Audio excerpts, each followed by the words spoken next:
পাবনার ভাঙড় উপজেলার রুহুল বিলে শুরু হয়েছে মাছ ধরার বৃহত্তম বাউত উৎসব। প্রতি বছর নভেম্বরের শেষ থেকে ডিসেম্বরের শেষ পর্যন্ত প্রায় এক মাসব্যাপী সপ্তাহের শনি ও মঙ্গলবার এই উৎসব হয়। শনিবার মৌসুমের প্রথম মাছ শিকার শুরু হয়। আহমেদুল হক রানা তথ্য চিত্রে ডেস্ক রিপোর্ট। খেয়াজাল পলসহ মাছ ধরার নানা উপকরণ নিয়ে কাকডাকা ভোরে বিলপারে জড়ো হন শিশু কিশোর থেকে শুরু করে বিভিন্ন বয়সের মৎস্য শিকারীরা। এরপর ঘন কুয়াশা আর তীব্র শীত উপেক্ষা করে সূর্য ওঠার সাথে সাথে দল ধরে মাছ ধরতে নেমে পড়েন বিলে। Bashundhara public school and college 2026 শিক্ষাবর্ষে ভর্তি চলছে। দেশের বিভিন্ন প্রান্ত থেকে আসা মাছ শিকারীদের এই মিলন মেলা স্থানীয়দের কাছে উৎসবের মতো, যা বাউত উৎসব নামে পরিচিত। শুরুর ইতিহাস জানা না থাকলেও রুহুল বিলে যুগের পর যুগ ধরে চলে আসছে এই উৎসব। স্থানীয়রা জানান কয়েক পুরুষ ধরে তারা এই উৎসব পালন করে আসছেন।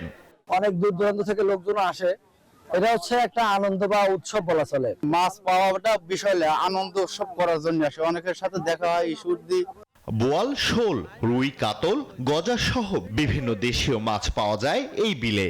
নাটোর, সিরাজগঞ্জ, টাঙ্গাইল সহ বিভিন্ন এলাকা থেকে এসেছেন মৎস্য শিকারীরা।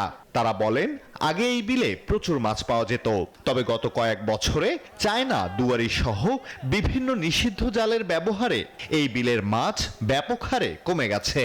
বিগত 10 বছর ধরে এই যে চায়না জাল হয়, এইসব মাছ, সমস্ত মাছগুলো পাওয়া যাচ্ছে না। প্রতি বছরই এসি, কত বছর মাছ পাই, কত বছর মাছ পাই না, খালি হাতে যাওয়া লাগে। পাবনা জেলা মৎস্য কর্মকর্তা জানান নিষিদ্ধ জাল ব্যবহার রোধে নিয়মিত অভিযান চলছে।